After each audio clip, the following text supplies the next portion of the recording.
Em uma semana que antecede o Natal, as ruas travadas de trânsito, eu dirigia por uma rua comercial num bairro aqui em São Paulo, quando o motorista parou, acionou o pisca-alerta, desceu do carro e entrou numa loja.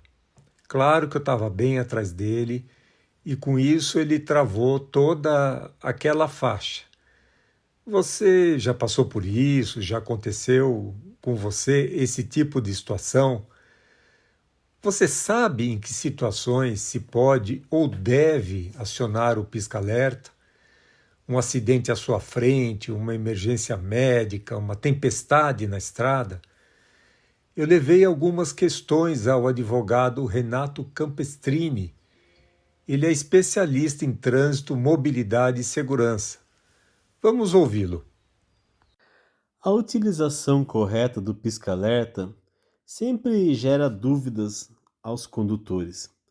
Não é incomum nos depararmos nas vias públicas com veículos estacionados em locais com placas de proibição de estacionamento ou proibição de estacionamento e parada, com o pisca-alerta aceso, como se o dispositivo fosse um salvo-conduto para aquela situação em virtude da proibição externada na sinalização de regulamentação.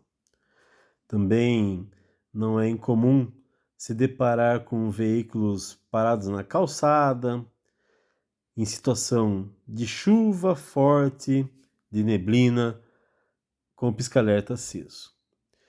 À luz da legislação vigente, né, o Código de Trânsito Brasileiro, o uso do pisca-alerta deve ocorrer naquelas imobilizações ou situações de emergência, ou quando a regulamentação da via assim o determinar. Portanto, se você tiver uma vaga regulamentada de estacionamento e ali indicar que o pisca-alerta deve estar aceso, assim o condutor deve proceder. Mas, se pelo contrário, se deparar com a proibição de estacionamento pura e simples, acionar o pisca-alerta não irá amenizar ou deixar de ser considerado infração esse ato. Também nas condições de chuva ou de neblina, transitar com o pisca-alerta aceso é uma condição que pode levar os demais condutores a entender que aquele veículo está parado e causar até sinistro de trânsito com outros veículos. Portanto, em condições de chuva ou neblina, jamais acione o pisca-alerta. Fora dessas situações descritas no código, das imobilizações ou situações de emergência, temos também a questão aí que muito se fala em relação à preferência de passagem de pedestres em faixas sinalizadas para essa finalidade. Não existe no Código de Trânsito ou em regulamentações do Conselho Nacional de Trânsito qualquer indicação que o condutor, ao parar para o pedestre realizar a travessia, tenha que acionar o pisca-alerta. No entanto, tem se tornado comum no país essa prática, até mesmo como uma forma de chamar a atenção dos demais condutores. A gente observa nas vias públicas que quando um carro para que o pedestre realize a travessia, as motocicletas ou mesmo os outros veículos não se dão conta de que aquele veículo está parado na via. Já quando o pisca-alerta está estacionado, os riscos de se ter uma colisão traseira diminui, ou até mesmo que o motociclista passe entre o veículo e a calçada ou outro veículo e venha atingir um pedestre que realiza a travessia naquele momento em que o condutor deu a prioridade para o pedestre. Também em rodovias, com o trânsito que vem fluindo, de repente para por uma questão ou outra, se recomenda o uso do pisca-alerta para chamar a atenção dos demais condutores. O Código de Trânsito Brasileiro, no seu artigo 28, diz lá que o condutor deve a todo momento transitar com cuidados indispensáveis à segurança no trânsito. Isso diz respeito a transitar com atenção na sinalização vertical, na sinalização horizontal, nos semáforos, mas também naquelas que os outros veículos emanam quando estão nas vias. Então, se o veículo da frente acionou a luz de freio, ligou o pisca-alerta, por prudência, os demais condutores devem sempre reduzir a velocidade, ficar atento e realizar a parada do seu veículo quando a situação assim determinar por uma situação excepcional. O uso do pisca-alerta nessas condições de travessia de pedestres ou de parada repentina na estrada, embora não haja previsão legal, se recomenda por uma questão de segurança e não é classificado como uma infração de trânsito, diferentemente de transitar em condição de chuva, de neblina com ele aceso, de utilizá-lo aceso em estacionamento em locais proibidos. Isso não resolve nada a situação. Desrespeitar a regra de uso do pisca-alerta constitui uma infração de trânsito de natureza média do Código de Trânsito Brasileiro, lá no seu artigo 251. É uma infração que acrescenta 4 pontos ao prontuário do infrator e uma multa pecuniária no valor de R$ 130,16.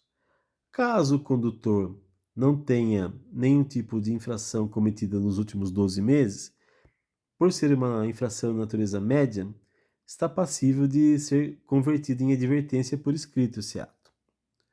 Mas, independentemente dessas condições que narrei aqui, fique sempre atento e, aproveitando que estamos falando de pisca-alerta, fique sempre ligado no que acontece no trânsito para que você não precise utilizar o pisca-alerta. Cuide sempre da manutenção do seu veículo, dirija com atenção o tempo todo, esteja ligado ao que acontece à sua frente, à sua volta, para sinalizar de forma adequada os demais condutores e não precisar se socorrer do pisca-alerta nessas condições. Mas e se uma mulher entra em trabalho de parto, Renato, ou um parente começa a sentir aquela dor no peito? É viável usar o pisca-alerta numa situação dessa, alertar os outros motoristas de que há uma emergência ocorrendo e você está precisando chegar rapidamente a um hospital? Ainda com relação à questão do uso do pisca-alerta, 2 questionamentos sempre são levantados. Em uma situação de emergência, para se levar uma mulher em trabalho de parto, por exemplo, ou em situação de acompanhar um cortejo fúnebre, se utiliza o pisca-alerta?